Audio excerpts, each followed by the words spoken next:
Hey Mike, it goes without saying that getting Gino going is a big development, for your team in addition to what you have going on. Just what have you seen from Gino? And then I know he's had some different line mates, but what have you seen from that line in general over the last 6-7 games or whatever?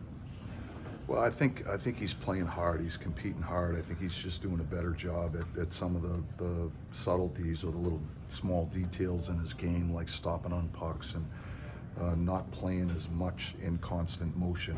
And Gino's a guy, when you watch him, he's a guy that likes to play in motion. But there are some times when you have to stop on pucks, and I think he's doing a much better job just paying attention to those types of situations.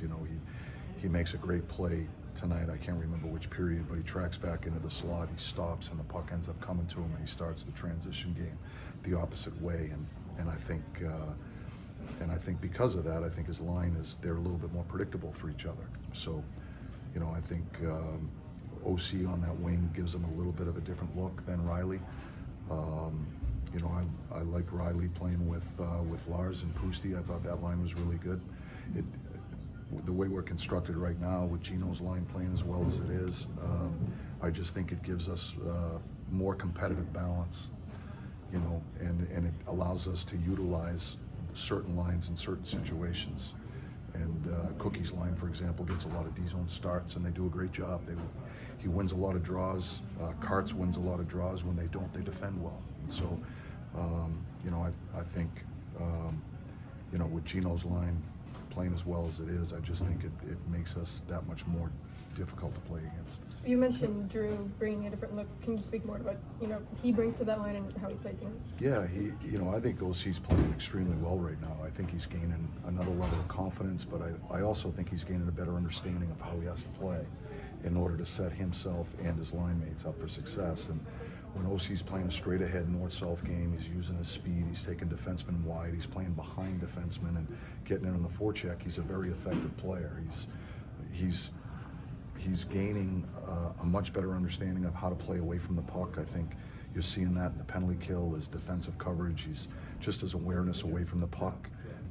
He's much more conscientious, and so when you combine that with the speed he brings and the north-south game and utilizing his size and his reach, I think he can be a very effective player. We can move him all around the lineup like we have. He plays a left side, he plays a right side.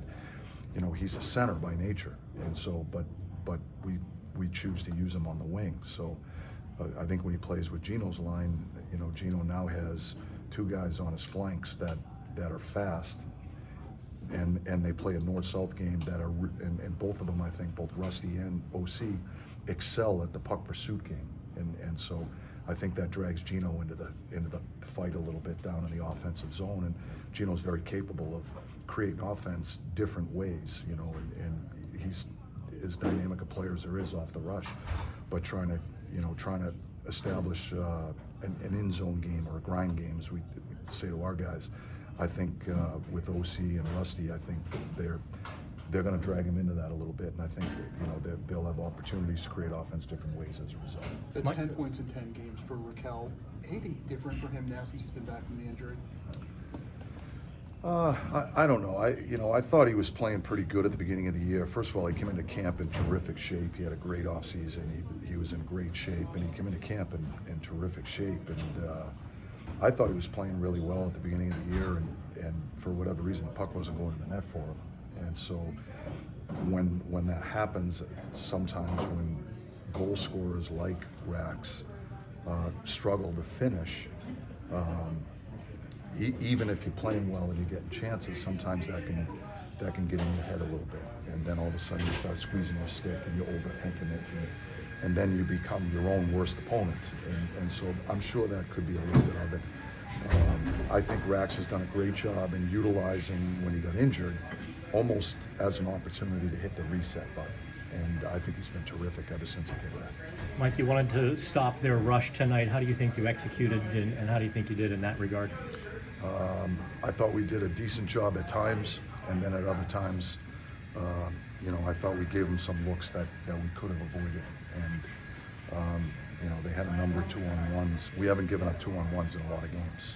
And, and I think a big reason for that is I think we've done a better job with just responsible play in the critical areas of the rink, high in the offensive zone, along the offensive blue line, just not making blind plays and being willing to reset pucks behind the goal line.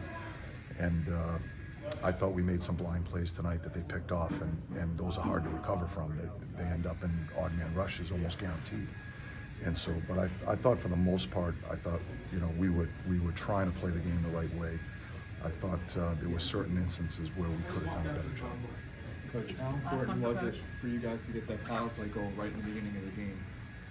Well, it certainly is a huge boost of confidence for those guys. They pride themselves in the power play, and it's been well chronicled. Our power play has had its ups and downs this year. So I thought they did a great job with their execution, and it was a terrific play all around. So when your power play scores early in the game like that, usually my experience from coaching, star players in this league is usually that translates into their 5-on-5 game also. They just get a boost of confidence. It gives them a jolt, and so when you can get one early like that, it takes a little bit of pressure off the power play the next time they go over the boards. It just gives them a little bit of a jump in their step. I think that has a huge impact on the rest of the game. Thanks, Coach.